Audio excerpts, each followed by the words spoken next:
जय हिंद साथियों, आप लोग कैसे हैं। उम्मीद करता हूं कि आप लोग बहुत ही बढ़िया होंगे। तो आज की इस वीडियो में हम लोग क्लास टेंथ का साइंस की आपको फिजिक्स, जिसमें से आपको इस वीडियो में 15 VBI सब्जेक्टिव क्वेश्चन को कंप्लीट याद करवाने वाले हैं। अगर आप लोग 15 मोस्ट VBI सब्जेक्टिव क्वेश्चन को कंप्लीट याद करने फिजिक्स के, साइंस के, टेंथ क्लास का, तो वीडियो को जरूर शुरू से अंत तक बने रहिएगा। 2027 बोर्ड परीक्षा में यहाँ से बाहर आपको एक सिंगल क्वेश्चन भी बाहर देखने को नहीं मिलने वाला है। तो वीडियो को शुरू से अंत तक बने रहिएगा। वीडियो पसंद आता तभी आप लोग वीडियो को लाइक, शेयर और चैनल को सब्सक्राइब जरूर कर लीजिएगा। तो चलिए हम लोग स्टार्ट करते हैं, ज़्यादा विलम्ब ना करेंगे। अगर आप लोग को बता देते हैं कि PDF नहीं मिलता है, तो PDF के लिए वीडियो को डिस्क्रिप्शन में लिंक होगा, वो उस लिंक को आप लोग ज्वाइन कर लेंगे। वहाँ से टेलीग्राम, व्हाट्सअप का लिंक दिया हुआ होगा, वहाँ से आप लोग ज्वाइन कर लेंगे। PDF फ्री ऑफ कॉस्ट मिलता रहेगा, ठीक है ना। तो चलिए हम लोग स्टार्ट करते हैं, ज़्यादा विलम्ब ना करेंगे। जो पढ़ाएंगे सेम हूबहू वही PDF हम आपको सेंड कर देंगे व्हाट्सएप ग्रुप पर और टेलीग्राम पर। वहाँ से आप लोग फ्री ऑफ कॉस्ट प्राप्त कर सकते हैं। चलिए स्टार्ट करते हैं क्वेश्चन नंबर 1 की ओर। शुरू से अंत तक बने रहिएगा, ठीक है ना। 10 से 12 मिनट का वीडियो रहेगा। पूरे क्वेश्चन 15 के 15 दिमाग में फिट कर देंगे, याद करवा देंगे। पहला नंबर में कह रहा है कि प्रकाश का परावर्तन क्या है। प्रकाश का परावर्तन क्या है, ये मोस्ट VBI क्वेश्चन है। ये बहुत बार रिपीट हो चुका है एग्जाम में कि प्रकाश का परावर्तन क्या है, या प्रकाश के परावर्तन से आप क्या समझते हैं। तो प्रकाश का परावर्तन क्या है, इसके बारे में लिखिएगा कि जब प्रकाश की किरण किसी सतह से टकराकर उसी माध्यम में वापस लौट जाती है, तो इस घटना को प्रकाश का परावर्तन कहते हैं। कहने का मतलब कि अगर कोई सतह है और इससे अगर प्रकाश की किरणें आ रही है और सतह से टकरा कर अगर उसी माध्यम में वापस लौट जाती है, ठीक है ना। जिस माध्यम में आती है उसी माध्यम में लौट जाती है। इस माध्यम, ऊपर वाला अलग माध्यम होता है, नीचे वाला अलग होता है। तो जिस माध्यम से आ रही थी उसी माध्यम में लौट जाती है, तो ये जो घटना है प्रकाश का परावर्तन कहलाता है। तो परिभाषा के रूप में आप लोग डायरेक्ट याद रखिएगा कि जब प्रकाश की किरण किसी सतह से टकराकर उसी माध्यम में वापस लौट जाती है, तो इस घटना को प्रकाश का परावर्तन कहते हैं, यानी रिफ्लेक्शन ऑफ लाइट कहते हैं। इस बात को याद रखिएगा और पूरे क्वेश्चन को आप लोग याद करके जाइएगा, ठीक है ना। चलिए क्वेश्चन को लेते हैं 2 नंबर। अगर 2 से 3 बार भी वीडियो देख लेते हैं तो आपको हमेशा के लिए याद हो जाएंगे। अगला कह रहा है कि परावर्तन के नियम लिखिए। क्वेश्चन ऐसे पूछा जा सकता है कि परावर्तन के नियम लिखिए, या प्रकाश के परावर्तन के नियमों को लिखिए, या प्रकाश के परावर्तन के नियमों का उल्लेख कीजिए। तो इसका आंसर सेम ही लिखना होगा। पहला नंबर में लिखिएगा कि प्रकाश के परावर्तन के निम्नलिखित नियम है। पहला लिखिएगा कि आपतित किरण, परावर्तित किरण तथा अभिलंब एक ही तल में होते हैं। यानी आपतित किरण, परावर्तित किरण तथा अभिलंब जो है एक ही तल में होते हैं। ये पहला नियम हो गया। दूसरा नियम लिखिएगा कि आपतन कोण बराबर होता है परावर्तन कोण, आपतन कोण बराबर होता है परावर्तन कोण। ये दोनों नियम इस तरह से आपको लिखना होगा। प्रकाश के परावर्तन के नियम में लिखिएगा पहला में कि आपतित किरण, परावर्तित किरण तथा अभिलंब एक ही तल में होते हैं। दूसरा लिखिएगा कि आपतन कोण बराबर होता है परावर्तन कोण के। नेक्स्ट क्वेश्चन लेते हैं क्वेश्चन नंबर 3 की ओर। 3 नंबर प्रश्न में कह रहा है कि प्रकाश का अपवर्तन क्या है। प्रकाश का अपवर्तन क्या है। तब प्रकाश का अपवर्तन क्या है, जब प्रकाश एक माध्यम से दूसरे माध्यम में प्रवेश करता है। जब प्रकाश एक माध्यम से दूसरे माध्यम में प्रवेश करता है और उसका मार्ग बदल जाता है, उसका मार्ग क्या होता है, बदल जाता है, तो इसे प्रकाश का अपवर्तन कहते हैं। जैसे प्रकाश इस माध्यम से आ रही थी और प्रकाश अगर इसको जाना चाहिए इस घटना में, लेकिन इस माध्यम में ना जा करके बल्कि इस माध्यम में निकल जाती है, ठीक है ना, यानी दूसरे माध्यम में चेंज हो जाती है। तो ये जो घटना है, इस घटना को हम लोग क्या कहते हैं, तो प्रकाश का अपवर्तन कहते हैं। जब प्रकाश एक माध्यम से दूसरे माध्यम में प्रवेश करता है तो उसका मार्ग बदल जाता है, तो प्रकाश की इस घटना को प्रकाश का अपवर्तन कहा जाता है। नेक्स्ट क्वेश्चन लेते हैं 4 नंबर। 4 नंबर में कह रहा है कि उत्तल लेंस और अवतल लेंस में अंतर लिखिए। उत्तल लेंस और अवतल लेंस में अंतर लिखना है। तो उत्तल लेंस के बारे में लिखिएगा कि उत्तल लेंस जो है बीच में मोटा तथा किनारों पर पतला होता है। उत्तल लेंस बीच में मोटा तथा किनारों पर पतला होता है और प्रकाश किरणों को क्या करता है, प्रकाश किरणों को अभिसरित करता है। प्रकाश किरणों को क्या करता है, अभिसरित करता है। और अवतल लेंस के बारे में लिखिएगा कि अवतल लेंस बीच में पतला और तथा किनारों पर मोटा होता है और ये प्रकाश की किरणों को अपसरित करता है। उत्तल लेंस को आप लोग इस तरह से बना सकते हैं, क्योंकि देख रहे हैं हम लोग कि किनारों पर क्या होता है, पतला होता है, बीच में मोटा होता है।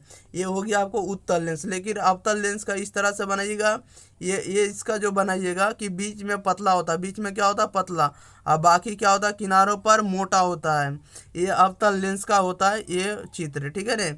चलिए अगले क्वेश्चन लेते हैं, क्वेश्चन नंबर 5 नंबर 5 में कह रहा है कि मानव नेत्र का कार्य क्या। मानव नेत्र का कार्य क्या होता है, तो लिखेगा कि मानव नेत्र प्रकाश को ग्रहण करके वस्तुओं तथा प्रतिबिंब रेटिना पर बनाता है, जिससे हमें वस्तुएं दिखाई देती है।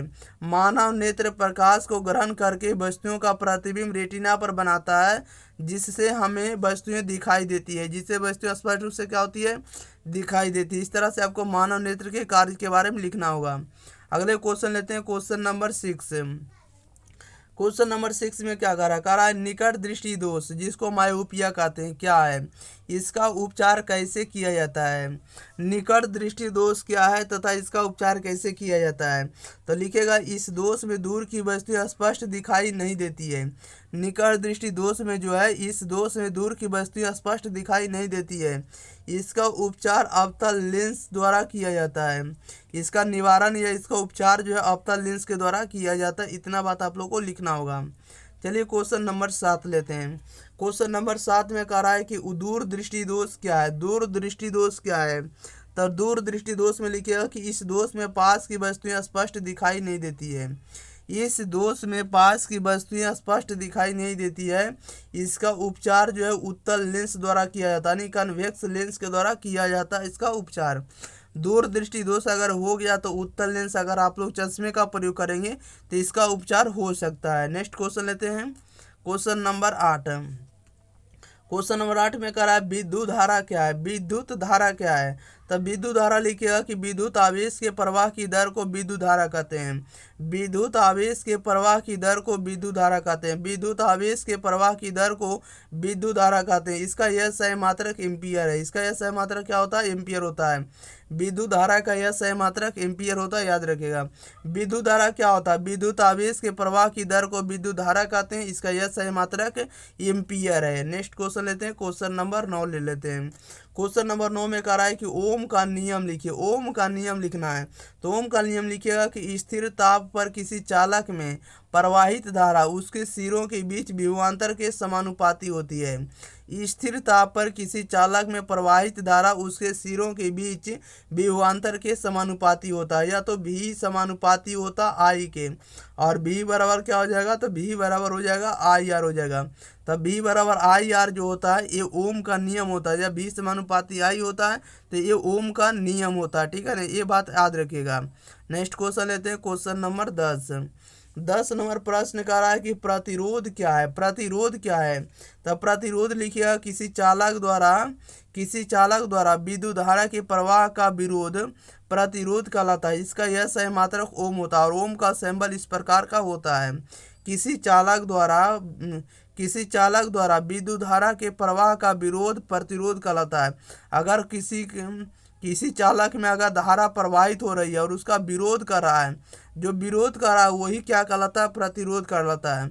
और प्रतिरोध का मात्रा क्या होता है, ओम होता है, याद रखिएगा। क्वेश्चन नंबर 11 नंबर में कह रहा है कि विद्युत शक्ति क्या है। विद्युत शक्ति क्या है, तब विद्युत ऊर्जा के उपयोग की दर को विद्युत शक्ति कहते हैं। विद्युत ऊर्जा के उपयोग की दर को विद्युत शक्ति कहते हैं। इसका यह सही मात्रक वाट होता है। विद्युत शक्ति का यह सही मात्रक क्या होता है, वाट होता है, याद रखिएगा। क्वेश्चन नंबर 12 नंबर प्रश्न में कह रहा है कि विद्युत चुंबकीय प्रेरण क्या है। विद्युत चुंबकीय प्रेरण क्या है, तब विद्युत चुंबकीय प्रेरण के बारे में लिखिएगा जब किसी चालक में चुंबकीय क्षेत्र के परिवर्तन से विद्युत धारा उत्पन्न होती है तो इसे विद्युत चुंबकीय प्रेरण कहते हैं। जब किसी चालक में चुंबकीय क्षेत्र के परिवर्तन से विद्युत धारा उत्पन्न होती है तो इसे विद्युत चुंबकीय प्रेरण कहते हैं, याद रखिएगा। नेक्स्ट क्वेश्चन लेते हैं, क्वेश्चन नंबर 13 नंबर समझने का प्रयास करिएगा। इंपॉर्टेंट क्वेश्चन है, मोस्ट VVI क्वेश्चन है, बार बार रिपीट होने वाला क्वेश्चन है। कह रहा है कि विद्युत मोटर का सिद्धांत लिखिए। विद्युत मोटर का सिद्धांत लिखिएगा, तो विद्युत मोटर का सिद्धांत में लिखिएगा कि जब किसी धारावाहक चालक को चुंबकीय क्षेत्र में रखा जाता है, जब किसी धारावाहक चालक को चुंबकीय क्षेत्र में रखा जाता है तो उस पर बल लगता है जिससे वह घूमने लगता है। इसी सिद्धांत पर जो है विद्युत मोटर कार्य करती है। इसी सिद्धांत पर क्या है, तो विद्युत मोटर कार्य करती है। इस तरह से लिखिएगा।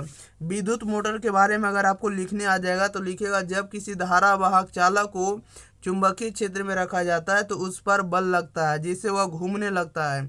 इसी सिद्धांत पर विद्युत मोटर कार्य करता है। ठीक है, इस तरह से विद्युत मोटर के बारे में लिख दीजिएगा। क्वेश्चन नंबर 14 नंबर प्रश्न में क्या कह रहा है कि नवीकरणीय ऊर्जा स्रोत क्या है। नवीकरणीय ऊर्जा स्रोत क्या है, तो नवीकरणीय ऊर्जा स्रोत के बारे में लिखिएगा कि ऐसे ऊर्जा स्रोत जो प्रकृति में बार बार प्राप्त होते हैं, ऐसे ऊर्जा स्रोत जो प्रकृति में बार बार प्राप्त होते हैं नवीकरणीय ऊर्जा स्रोत कहलाते हैं। जैसे सौर ऊर्जा, सौर ऊर्जा जो नवीकरणीय ऊर्जा है। इसके बाद पवन ऊर्जा नवीकरणीय ऊर्जा है। जल ऊर्जा नवीकरणीय ऊर्जा, ये बार बार प्रकृति में हमें प्राप्त होते रहते हैं। ये सभी क्या है, तो नवीकरणीय ऊर्जा है जो कभी भी समाप्त नहीं होंगे। ये नवीकरणीय ऊर्जा के अंतर्गत आते हैं। नेक्स्ट क्वेश्चन लेते हैं, क्वेश्चन नंबर 15, लास्ट क्वेश्चन है, ध्यान दीजिएगा। 15 में कह रहा है कि जीवाश्म ईंधन के 2 नुकसान लिखिए। जीवाश्म ईंधन के 2 नुकसान लिखिए। तो जीवाश्म ईंधन के 2 नुकसान निम्नलिखित है। पहला लिखिएगा कि वायु प्रदूषण बढ़ाते हैं। जीवाश्म ईंधन जो है वायु प्रदूषण को बढ़ाते हैं, इस बात को याद रखिएगा। और ये जो है सीमित मात्रा में उपलब्ध है। जीवाश्म ईंधन क्या है, तो सीमित मात्रा में उपलब्ध है तथा ये समाप्त हो सकते हैं, तथा क्या हो सकते हैं, समाप्त हो सकते हैं, इस बात को याद रखिएगा। तो चलिए प्यारे साथियों, इस वीडियो में हम पूरे 15 के 15 क्वेश्चन आंसर को कंप्लीट याद करवा दिए साइंस के। तो अगर आप लोगों को वीडियो पसंद लगते तो वीडियो को लाइक शेयर और चैनल को सब्सक्राइब जरूर कर लीजिएगा। और आप लोग अपने 10 दोस्तों के पास, 10 फ्रेंड के पास जरूर इस वीडियो को पहुंचा दीजिएगा। जो भी 10th बोर्ड 2027 की तैयारी करें उनके पास जरूर आप लोग अलार्म बजा दीजिएगा इस वीडियो को भेज कर, ताकि वे लोग भी बढ़िया स्कोर ला सके। और आप लोग को बता देते हैं कि आप लोग ही टॉपर बनेंगे, क्योंकि बढ़िया कंटेंट आपको एग्जाम प्री पर मिलने वाला है और स्वयं रमेश सर आपको देने वाले आपको बेस्ट कंटेंट। ठीक है ना। तो चलिए आप लोग मिलते हैं अगली वीडियो साथ। आप बताइएगा एक बात को कि बताइएगा कि लाइव क्लास कितने लोग पढ़ना चाहते हैं 10th क्लास का। ठीक है ना। लाइव क्लास में कितने लोग रेडी हैं 10th क्लास के लिए, कमेंट बॉक्स में जरूर कमेंट करिएगा। और साथ ही साथ बताइएगा कि कौन से टॉपिक पर आप लोग को सब्जेक्टिव का वीडियो चाहिए और ऑब्जेक्टिव का। टॉपिक का नाम और चैप्टर का नाम जरूर लिखकर बताइएगा। मिलते हैं इसी के साथ अगली वीडियो साथ, तब तक के लिए thank you for watching this video. धन्यवाद।